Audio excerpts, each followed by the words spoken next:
If we learn that the hero just defeated the villain in a climactic brawl all because we suddenly see him with a black eye, are we satisfied? No. Why? Because we only got told what happened. Let's talk about showing what happens.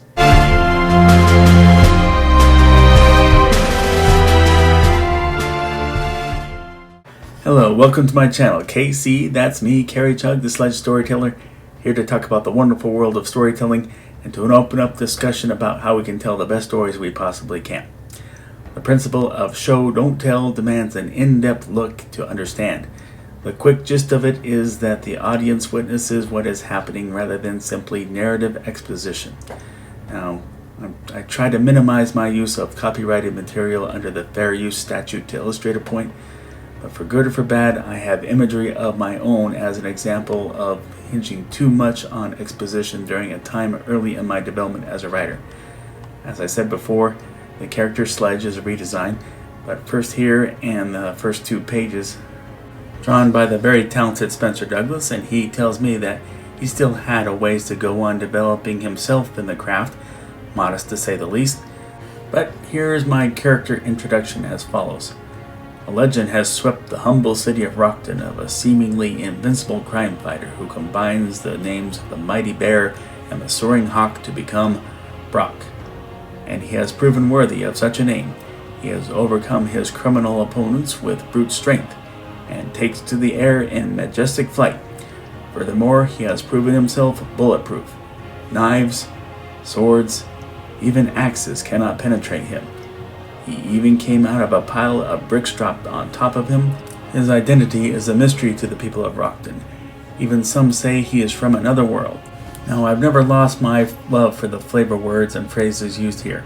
Invincible, mighty, soaring, overcome, brute strength, takes to the air, majestic flight, and I would feel justified in using them and giving anybody a basic power description of Sledge. But to be honest, I'm sure I myself would be discouraged from going any further in reading this kind of story after being denied the experience of learning about his attributes as he puts them to work in his exploits. So much more engaging here. Also, the third-person narrative is 99% obsolete in comics now, and even that 1% will never be so detailed because when the action speaks for itself, the writer shouldn't interrupt. If it does get used now, it's to briefly speak of the emotions involved, and usually it's satisfying enough just to use the lead's character inner thoughts for that. And admittedly, some readers think that that's too much. But not my first time picking on the Fantastic Four movie 2015, but one of the several common criticisms of that movie that I wholeheartedly agree with is how they hinge their expectations on what we experience with what becomes of the four after their mutations. We only get to watch Johnny and Sue practice their powers in training rooms and only get tantalized with a snippet of Ben tearing apart a tank. From what I understand, there was a fully drawn out action scene of just what Ben was doing there. It was just edited out for unknown reasons. Now, technically, this is showing it. It establishes what they can do. But this confirms that there are different grades of quality showing. The footage given here was barely enough to satisfy a trailer. Your best chance of creating an engaging story is if the action makes us feel like we're in the middle of it. Think about how you experienced that with the Dark Knight trilogy and the Avengers movies. You see how it works in what they show and how they show it. What's kind of a no-brainer, but worth mentioning, is the depiction of emotions in comics.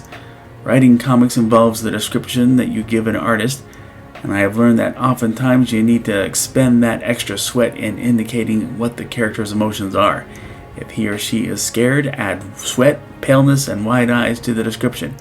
If he or she is angry, include the description of grit teeth, downward eyebrows, and clenched fist. If you describe anger to the writer with the heavy words of seething rage, the artist might disappoint you because they don't have the specifics in mind that you might have imagined and left out. Think hard on what your imagination creates and describe that in large detail. That applies also to the details of a key object in a scene, the way anything moves, or the scenery conditions of that particular scene. These may seem like minor additions, but they will add so much more context and color to a story to make things more tangible. But that's my insight on showing more than telling. Agree, disagree, or something I left out? Please let me know in the comment section. If you like this video, please click like. If you like this channel, please click subscribe. Watch me on Instagram. The link to order Sledge number 1 is in the description below, as always. You can order it on Kindle. Let's look for civility amid all the stuff that we're seeing out there. Political strife, social strife, pandemic. Let's try to be kind to each other. Let's do what we're supposed to do until the pandemic ends, and follow all the precautions that have been given to us. Everyone, thanks for watching. Everybody, be safe, and God bless.